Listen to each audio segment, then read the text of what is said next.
Many aircraft, mostly military, are supersonic. They can fly faster than sound. When they do, they produce a sonic boom.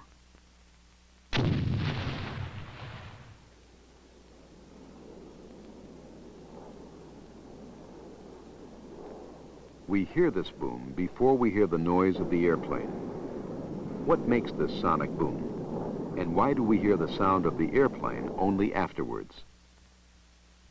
Sound expands in a sphere.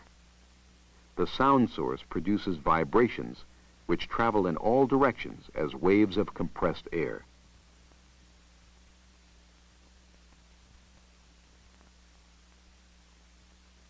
Though the sound waves move in 3 dimensions, we can make it clearer if we show them in 2. A white circle will represent a single wave of compressed air. Now here is the sound source, and here is the person who hears the sound. First, the situation where the sound source doesn't move. The compressed waves of air travel in regular succession, equally spaced.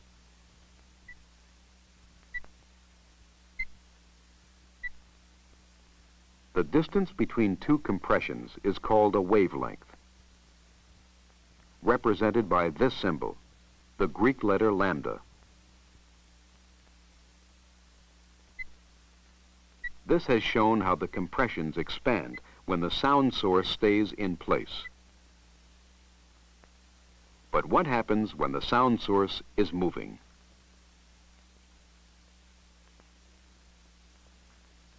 We'll represent the speed of sound by the letter C.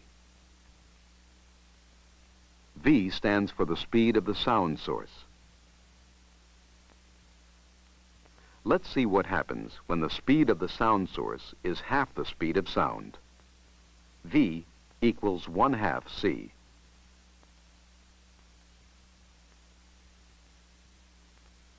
When the sound source moves, the waves of compressed air in front of the sound source are closer together.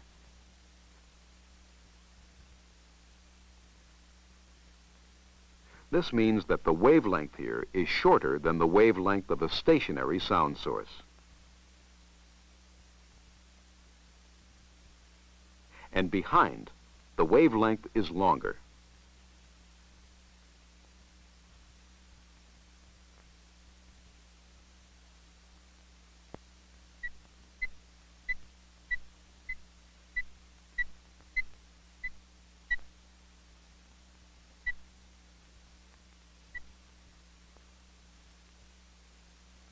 Now let's look at the picture when the sound source moves at the same speed as sound, when V equals C.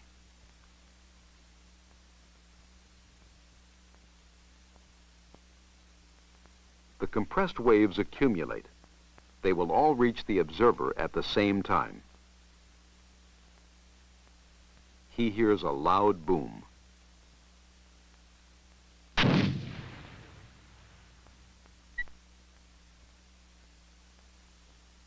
This time, the sound source will move faster than sound, at supersonic speed. For our example, we will have it move twice as fast.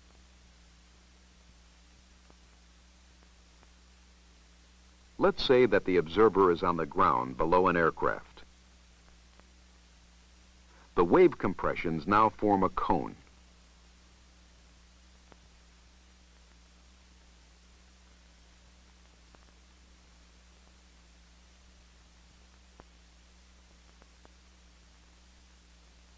This is easier to see when we begin to draw in more of the innumerable sound waves that are actually generated.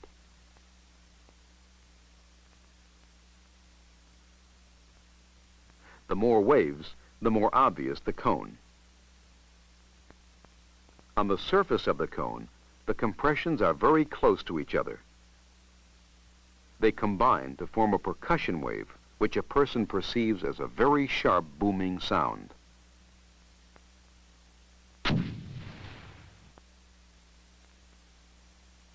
An airplane flying at supersonic speed produces a conic percussion wave, which follows behind it.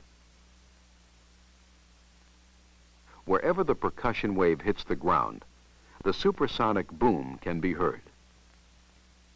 Now, at the house on the river. Now, at the house near the woods. The percussion wave produces more than just a loud, startling sound. It can break windows. So to avoid damage and annoyance, aircraft aren't allowed to fly low at supersonic speeds over settled areas.